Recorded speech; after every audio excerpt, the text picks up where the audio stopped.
মাত্র ১০০ টাকা entry fee দিয়ে যদি এত সুন্দর মিউজিয়াম দেখা যায় আর তার উপর যদি পুরাটাই থাকে শীতাতপ নিয়ন্ত্রিত, তাহলে তো আর কথাই নেই। চলে গিয়েছিলাম সেদিন বাংলাদেশ মিলিটারি মিউজিয়ামে, যেখানে আমাদের বাংলাদেশের সূচনা থেকে বর্তমান পর্যন্ত সব কিছু বিস্তারিত এবং ডিজিটালভাবে দেখানো হয়েছে।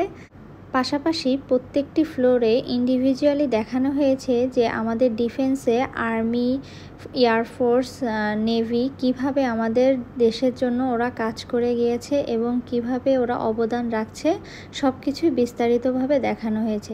তো এখানে সুন্দর একটি 3D ভিডিও চলছিল, মনে হচ্ছে যেন আমি অরিজিনালি শিপে বসে এই দৃশ্যটা দেখছি, এতটাই রিয়েলিস্টিক ছিল এটা। তো এটা অনেক সুন্দর ছিল। এরপর চলে আসলাম আমি নেভি সেক্টরে। তো এটা ছিল বেসমেন্টে, যেহেতু নেভিরা পানিতেই থাকে তো সেই অনুযায়ী সুন্দর করে ওরা সেক্টর বাই সেক্টর সাজিয়েছে। যেমন একদম নিচে নেভি, এরপর আর্মি, দেন একদম উপরে এয়ারফোর্স, এভাবে সুন্দরভাবে ওরা ধাপে ধাপে জিনিসগুলো সাজিয়েছে। এই জিনিসটা এত রিয়েলিস্টিক ছিল, মনে হচ্ছিল যেন অরিজিনালি আমি সমুদ্রের নিচে দেখতেছি। তো এখানে একটা বিচ টাইপের ছিল, যেখানে মনে হচ্ছিল সত্যি যেন আমি সমুদ্রের পাড়ে চলে গিয়েছি। এখানে বাংলাদেশের যে বড় বড় প্রজেক্টগুলো ছিল সেগুলো ছোট ছোট করে এক একটা ডেমো রাখা আছে। দেখতে আসলে ভালোই লাগে, এত সুন্দর করে সাজানো, এত পরিপাটি, আর স্পেশালি একদম নিট অ্যান্ড ক্লিন। একটা সিঙ্গেল ময়লাও এখানে আপনারা দেখবেন না। সুন্দর মানুষজন নিজেদের মতো ঘুরছে, দেখছে। এখানে যেমন আর্মিদের আপনার কতগুলা সেক্টর আছে, সেইখানে তাদের ড্রেসগুলা নিয়ে বিস্তারিতভাবে সব কিছু দেখানো হয়েছে। আপনারা যারা এগুলো নিয়ে জানতে ইচ্ছুক, এখানে গেলে খুব সুন্দরভাবে সব কিছু ডিটেলসে জানতে পারবেন। তো এই পাশে একটা সাম্পান টাইপের রাখা ছিল, অনেক সুন্দর ছিল এটা।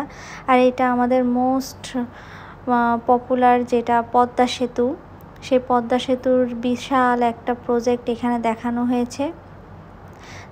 তারপর এই পাশটায় ছিল আমাদের হিলি এরিয়া, যেটা কক্সবাজার, দেন সাজেক, খাগড়াছড়ি, এই পাশটা যেই পতেঙ্গা বিচ, সব কিছু এই পাশটায় দেখানো হয়েছে। এত সুন্দরভাবে এটা করা, আসলে দেখতেই ইচ্ছা করে গেলে। সব কিছু দেখেন কি সুন্দরভাবে সাজানো, মনে হচ্ছে যেন অরিজিনালি এগুলো এখানে আছে। খুব সুন্দরভাবে সাজানো হয়েছে সব কিছু। এই যে সেই মনোরম দৃশ্য, যেটা আমরা ছোটোবেলা থেকে আসলে জেনে শুনে বড় হয়েছি। এরপর সব কিছুই ঘুরে ঘুরে দেখছিলাম। এখানে একটা শিপ রাখা ছিল বাইরের সাইডে এটা। তো এখানে যুদ্ধের সময় যে আমাদের সাধারণ মানুষদের কিভাবে মেরে ফেলে রাখা হয়েছিল সেটাই এখানে দেখানো হয়েছে। ক্যাম্পের দৃশ্যগুলো দেখানো হয়েছে, যে রাইফেলগুলো ব্যবহার করেছিল কিছু এখানে রাখা আছে। খুব সুন্দর করে আসলে সাজানো প্রত্যেকটা জিনিস। আপনি ডিটেলসে দেখতে থাকলে আপনার ঘন্টার পর ঘন্টা পার হয়ে যাবে, এত সুন্দরভাবে সাজানো। আসলে এগুলো জানতেও অনেক ইচ্ছা করে, তাই না? আমাদের দেশ কিভাবে স্বাধীন হয়েছিল, কার কতটুকু অবদান, কে কতটুকু করেছিল, কিভাবে কত কষ্ট, কত ত্যাগ স্বীকার হয়েছিল, সব কিছুই এখানে দেখানো হয়েছে। তো এবার চলে গেলাম আমি এয়ারফোর্সের সেক্টরে। প্রথম যেই হেলিকপ্টারটা বানানো হয় সেটা কে প্রথম চালিয়েছিল, কত সালে বানানো হয়েছিল, সব কিছু ডিটেলসে সুন্দরভাবে এখানে রাখা আছে। রকেট রাখা আছে, সব কিছু দেখে মনে হচ্ছিল একদম যেন অরিজিনালটাই এখানে রাখা। এত সুন্দরভাবে গোছানো পরিপাটি ছিল। তো আমিও ঘুরে ঘুরে সব কিছু দেখছিলাম এখানে।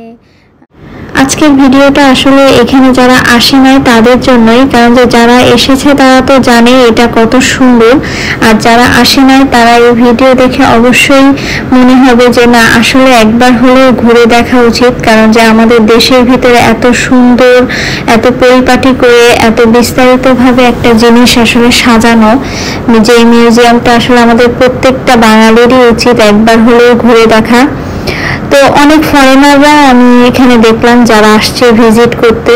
তো দেখতে দেখতে আমাদের ক্লোজিং টাইম চলে আসছে, তো আমিও এখানে চলে যাচ্ছিলাম।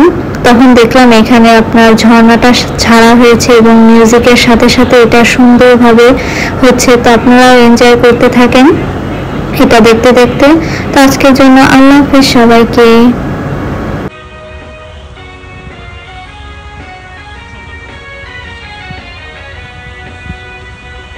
হাসির মঞ্চে